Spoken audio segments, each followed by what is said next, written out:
A continuación, Psicolife.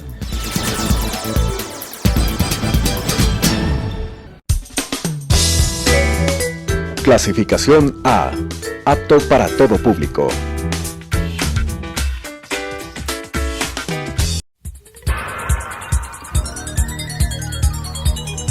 Las opiniones vertidas en este espacio por la producción y dirección del programa son de exclusiva responsabilidad de sus autores y de quienes intervienen en ellos.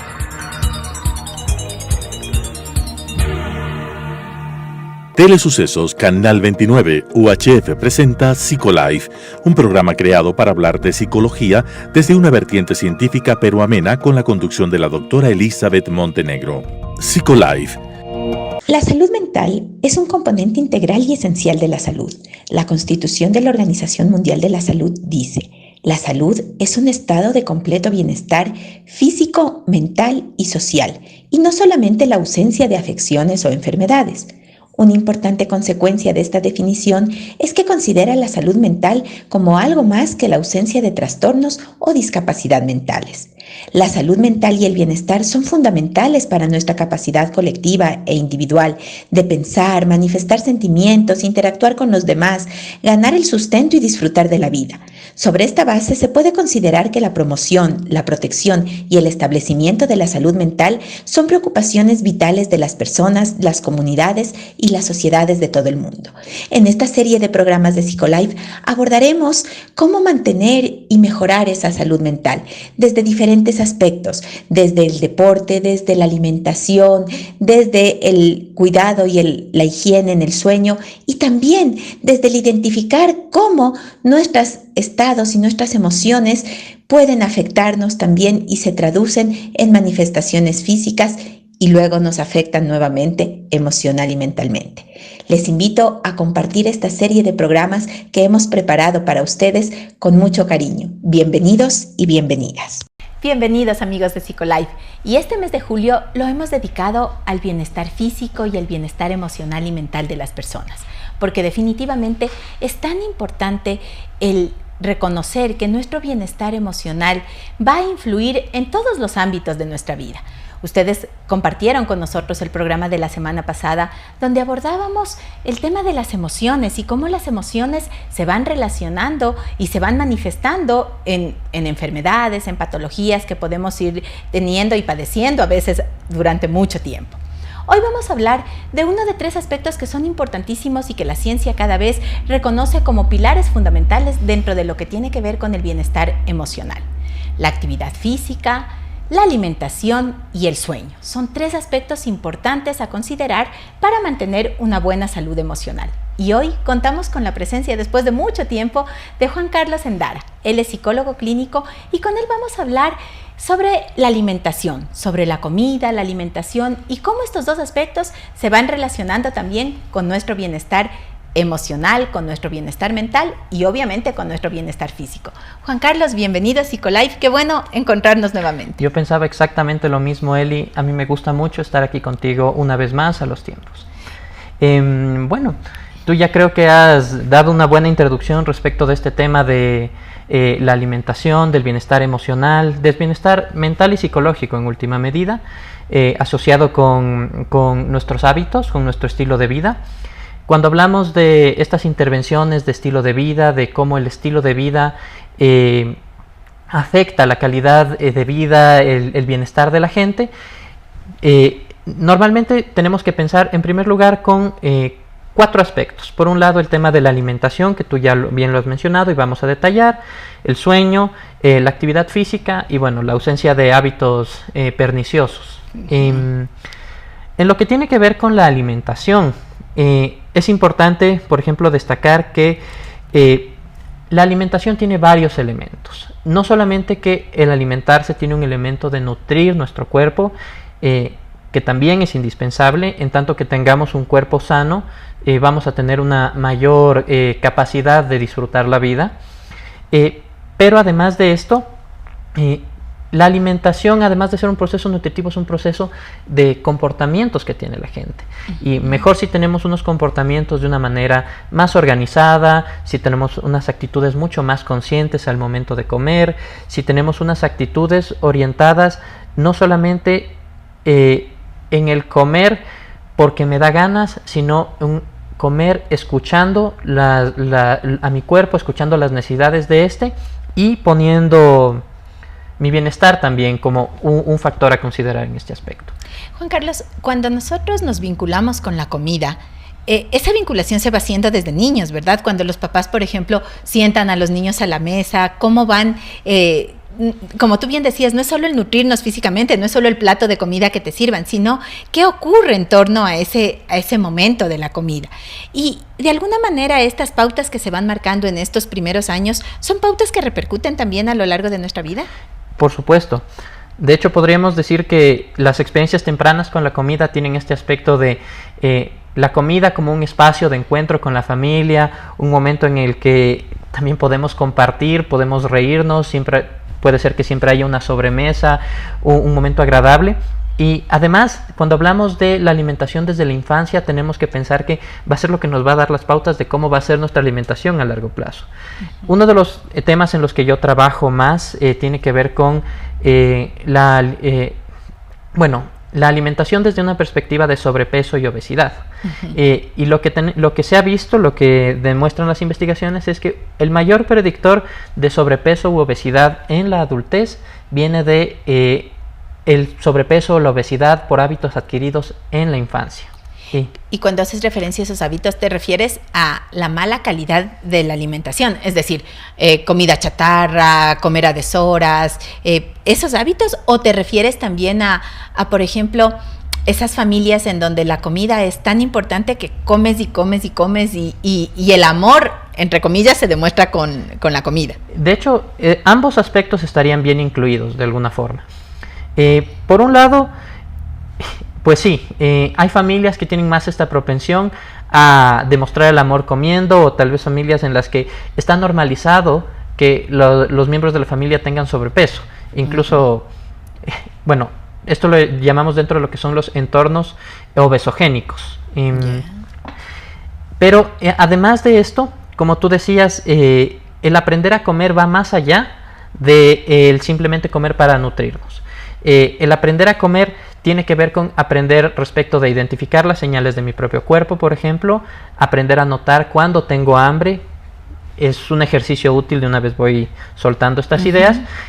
Hacernos una pregunta en una escala del 1 al 10, ¿qué tan intenso es mi deseo de comer o mi apetito en este momento? Y tratar de no caer nunca en los extremos, de nunca estar en un 1, que es, ya he comido tanto que me siento desagradablemente lleno, ni en un 10 que es, tengo un apetito tan intenso que hasta me siento físicamente mal. ¿Por qué? Porque no he comido en un horario adecuado, porque he desarrollado una mala relación con la comida y digo, ese plato, esa comida no me gusta, y por no comer esa comida, a largo plazo ya solo dejo que el tiempo pase.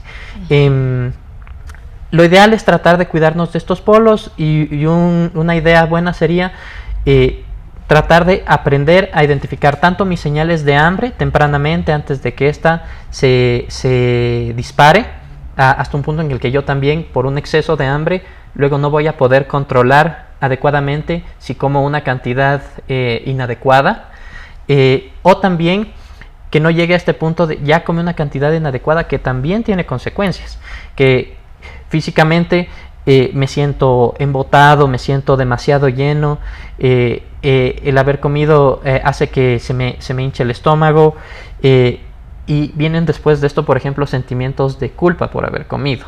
Entonces, sí, hay muchos aspectos a considerar respecto de la relación emocional con la comida, respecto de los temas familiares, los temas de interacción social que suceden al momento de comer, pero también volvamos a esta diferenciación de tenemos que pensar la comida como desde una perspectiva nutricional y una perspectiva de un comportamiento. Y desde dentro de este comportamiento, cómo yo me relaciono, cómo yo me siento, cómo yo me desenvuelvo al momento de comer.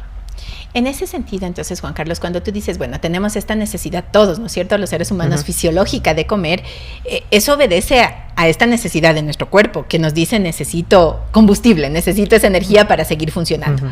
Y como tú bien mencionabas, esta tenemos que aprenderla a identificar para poder regular lo que decías, los horarios, el que no tenga que estar desesperado por comer, sino comer a mis horas, que me va a ayudar y va a garantizar de alguna manera ese bienestar físico también en mí. Pero este otro aspecto que tú mencionas, al que hacías referencia ya de la relación con la comida, de cuando utilizo la comida para satisfacer no solo mi hambre física, sino también satisfacer de pronto ciertas necesidades emocionales, esa es la que se relaciona directamente con el bienestar emocional y mental también. Por supuesto, sí. De hecho, mucho se habla de una relación, bueno, no es técnicamente muy no muy precisa, pero sí, podríamos hablar de que existe una relación entre un hambre emocional frente al hambre física. Y justamente, incluso hay herramientas que te ayudan a diferenciarla. Ciertas preguntas que nos podríamos nosotros aplicar para que tratar de identificar esto es tratar de pensar, por un lado, si es que mis hábitos están ordenados. Una buena manera de tal vez no sucumbir al hambre emocional o un hambre física que llega a un punto de ser un hambre emocional porque me desespera, es sí, tener mis horarios, tener algún tipo de asesoramiento o buenos hábitos que tienen que ver con desde la selección de los alimentos, los horarios en los que como, también un tema de respetar la saciedad, insisto, pero bueno, si tenemos, y bueno, también incluyendo ciertos otros hábitos de ingesta como los hábitos de hidratación, si tenemos hábitos organizados en este aspecto, va a ser más difícil que nosotros caigamos en momentos de hambre emocional, hambre intensa. Pero antes de que, solamente quiero que les aclares a nuestros televidentes qué es el hambre emocional, cómo definimos esa hambre emocional para seguir con lo que nos estás diciendo. Muchas gracias, Eli. Sí, el hambre emocional podríamos decir que es un hambre que sucede no por necesidad física, sino porque a una emoción intensa me está sucediendo. Entonces yo no como porque mi cuerpo me pide físicamente el combustible, no es que tengo síntomas de apetito, sino que como porque me siento extremadamente frustrado, extremadamente triste, enojado, mucho un sentimiento de culpa o un sentimiento de, en los casos más extremos, de hasta desesperación. Y lo terrible del hambre emocional es que cuando las personas tienden a comer esto a largo plazo, luego, insisto, se tiende a experimentar culpa. O sea, no es un hambre ni siquiera que es eficiente para gestionar estas emociones negativas, sino que es un hambre que a largo plazo me va a sentir más sensaciones negativas, y si es que las sensaciones negativas son lo que me llevaron en primer lugar a comer, el experimentar sensaciones negativas luego de comer va a hacer que yo tienda nuevamente a comer en exceso en otras situaciones. Entonces, cuando nosotros, y tú estás vinculando esta hambre emocional, ¿no es cierto?, a la que tú haces referencia, estás vinculando con estados emocionales que nos ocurren a todos en un momento determinado. La tristeza o el enojo o una situación de ansiedad tal que no sabemos, que de pronto nosotros conscientemente no sabemos cómo manejarlas, pero nuestro cuerpo lo interpreta de esa manera. Busquemos una forma de satisfacer o de aplacar eso a través de esta necesidad de alimentarnos. Pero cuando ocurre eso, y como tú mencionabas, luego se dan otros procesos que ya son conscientes, nos decías, el cargo de conciencia, el sentirnos mal, el sentirnos como que qué fue lo que hice, genera como un círculo vicioso entonces en nuestra vida. Exactamente. Esto, bueno, en alguna medida es normal tener un poco de ansia por la comida, pero cuando las personas tienden a ya experimentar estas ansias por la comida, esta hambre emocional de una manera muy frecuente, entran, como tú mencionas, en estos círculos viciosos, y es terrible ver personas que sienten que no tienen control sobre cómo manejan su alimentación, y finalmente a largo plazo esto les hace sentir menos capaces, incluso menos competentes y menos seguros de sí mismos y de su habilidad para regular sus emociones. ¿Qué podemos decir? Pues sí, de alguna manera esto implica que también las personas, volvemos al punto anterior, tienen que ir desarrollando ciertas habilidades. Y muchas de estas, por ejemplo, se adquieren desde la infancia. Entonces, no es lo mismo una persona que adquirió hábitos ordenados en la alimentación desde pequeño y ha practicado una alimentación consciente, frente a una persona que no ha tenido este tipo de formación y no ha adquirido estas habilidades desde pequeño y no las ha practicado a lo largo de su estilo de vida.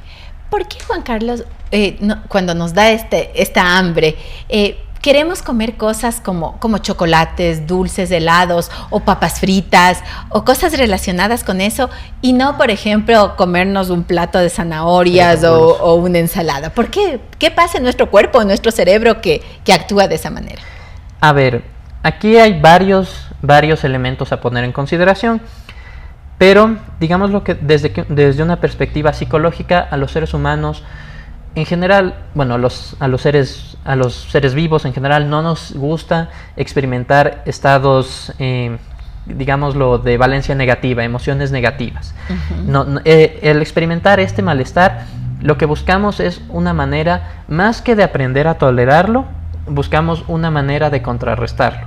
Entonces, por cómo está constituido nuestro organismo por la evolución, somos más sensibles a ciertos sabores y somos más propensos a experimentar sensaciones de placer con alimentos típicamente de alto contenido calórico. Pueden ser muy grasosos o muy azucarados.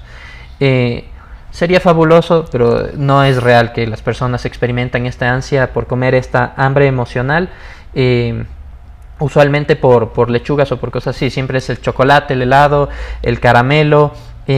Además de que hay ciertos estados fisiológicos también, vamos a hablar muy puntualmente del ciclo menstrual en las mujeres, uh-huh, que favorecen tanto estos cambios emocionales como también deficiencia de ciertos nutrientes que hacen que los alimentos que son altos en contenido calórico se vean aún más apetecibles y que contrarresten más esta sensación, inmediatamente contrarresten más esta sensación de malestar. Como digo, que esto lo hagamos una vez y que lo hagamos con medida, que comamos por hambre emocional, es algo que nos pasa a todos, pero si es que ya se vuelve como nuestra estrategia principal y nuestra única alternativa para enfrentar las emociones negativas, no va a ser una alternativa eficiente y va a terminar en que nosotros nos sintamos peor. ¿Qué podemos hacer frente a esas situaciones? Porque tú decías muy bien en este momento, decías, de pronto a todos nos pasa una vez y dices, bueno, me voy a comer, uh-huh, un chocolate para sentirme mejor y te sientes bien porque obviamente el cerebro también recibe una descarga, ¿no es cierto?, de ciertos neurotransmisores que nos ayudan a sentirnos bien con estos alimentos. Pero cuando estos, como tú mencionas, se va dando ya de una forma incontrolable, de una forma en la cual la persona ya no puede decir alto y empieza a centrar solamente en la satisfacción de esa necesidad a través de la alimentación, y claro, luego, como bien decías, sigue este ciclo de me siento mal y demás. ¿Qué podemos hacer? Porque creo que la pandemia, entre todas las cosas que afectó tanto a la salud mental de las personas, implicó también eso, ¿no? Muchas personas, para calmar la ansiedad del encierro y demás, empezaron a comer más, a comer en exceso, y esto deriva y está muy vinculado con esta hambre emocional. ¿Cómo ir haciendo para ayudar a las personas a que vayan identificando y controlando también esta situación? Perfecto. Yo creo que las estrategias que nosotros podemos aplicar tienen como diferentes niveles. Uh-huh. Por un lado, podríamos tener estrategias de prevención de estos episodios. Yeah. Para esto es muy importante que hagamos como un ejercicio de conciencia de en qué lugares, en qué momentos, en qué horarios, con qué personas. Muchas personas tienden a experimentar esta sensación de hambre emocional, por ejemplo, cuando están solas en casa o están aburridas. Muchas personas les empieza a dar este deseo de comer, esta hambre emocional, cuando están frente a una tarea que no quieren hacer, que no les gusta.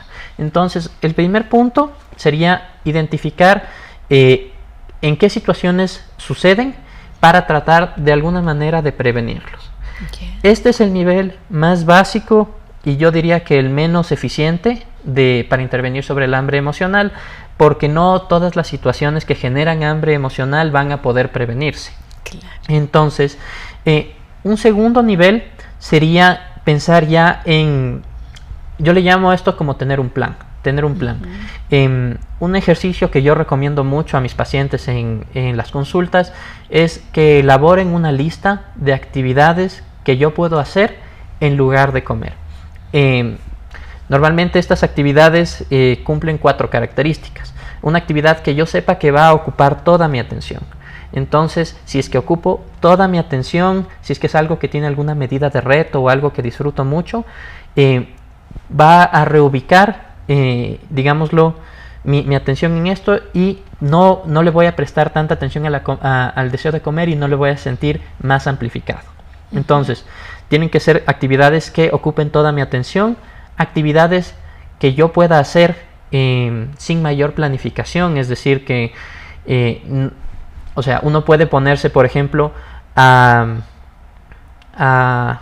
no sé, a dibujar, a escribir, o bueno, no sé, o a tal vez, incluso, si es que no son, por ejemplo, si es que no es algo que uno nota que le activa el deseo de comer, por ejemplo, ver videos en YouTube de algún tema que le interese, escuchar la radio, leer algún libro, pero cosas que no requieren mayor preparación, frente a, por ejemplo, lo que sería, este rato me quiero ir de viaje. Entonces, bueno, tal vez el ejemplo está un poco exagerado, pero sí. Cosas que no sean particularmente costosas, porque si es que una actividad que yo planteo como una estrategia es muy costosa, yo no voy a poder practicarla regularmente. Yo digo, si cuesta más de $2 cada vez que lo haces, sácalo de tu lista. Sácalo de tu lista. Y además, tienen que ser cosas que uno se sienta cómodo haciendo solo, o que pueda con las que pueda incorporar a otras personas con las que se encuentren en estos contextos naturales. Una recomendación adicional que les doy a las personas para ya plantear estas estrategias es que partimos del punto de en dónde me sucede, pensemos en qué hago en los diferentes contextos naturales. De estas 10 estrategias, piensa al menos 5 que puedas aplicar, por ejemplo, cuando estás en casa, 5 cuando estás, por ejemplo, en el trabajo, o en cualquier otro contexto que tú te encuentres. Esto a nivel como de las estrategias más puntuales que uno puede tomar, y las que son como estrategias más autoaplicadas. También me parece útil enfatizar en la asistencia a un servicio de salud, no solamente un servicio de salud mental, que sí puede ser, sino también un servicio de nutrición. Esto puede ser como una estrategia totalmente válida. Quién sabe si es que a veces somos muy malos para identificar si es que lo que experimentamos es hambre física o hambre emocional. Entonces, quién sabe si esta hambre emocional muchas veces también se debe a alguna causa física que pueda ser atendida desde nutrición.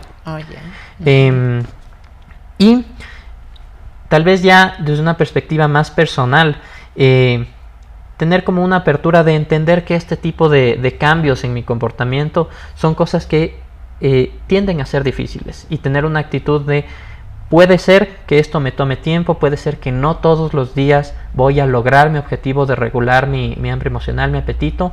Voy a tomármelo tranquilamente, procurando no ya culpabilizarme más, porque luego si me culpabilizo más, soy más proclive a volver a estos hábitos y dejar botado todo este intento. Esos son como puntos bastante claves.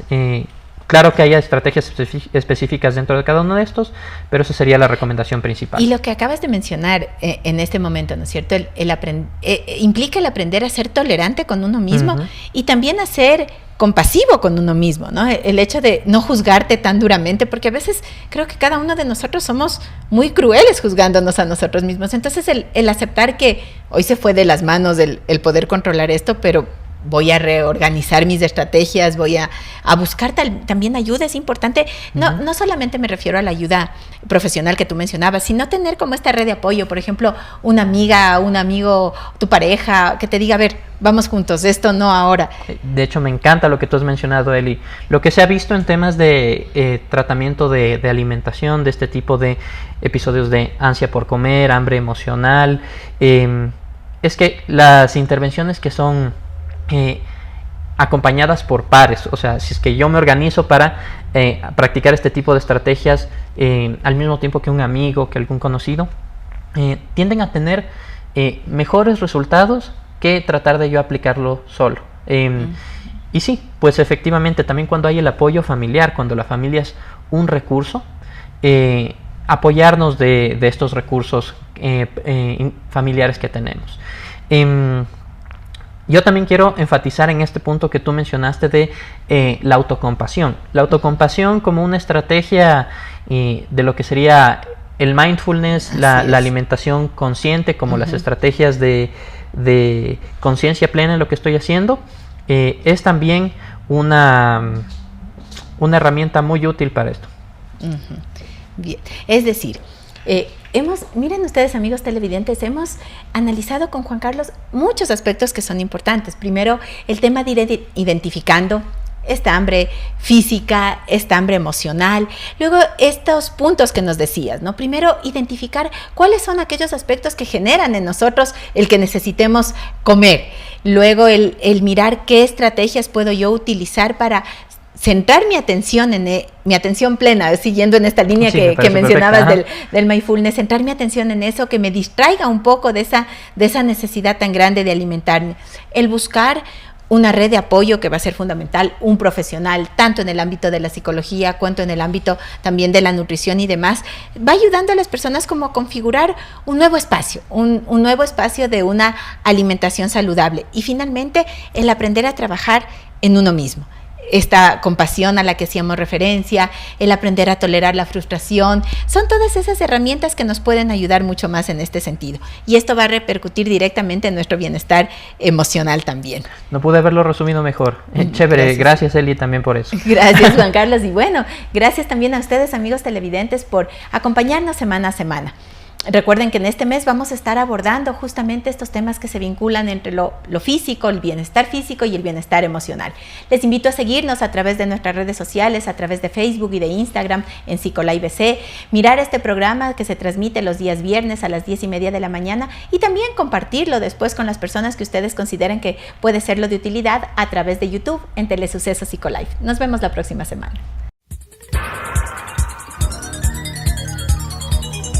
Las opiniones vertidas en este espacio por la producción y dirección del programa son de exclusiva responsabilidad de sus autores y de quienes intervienen en ellos.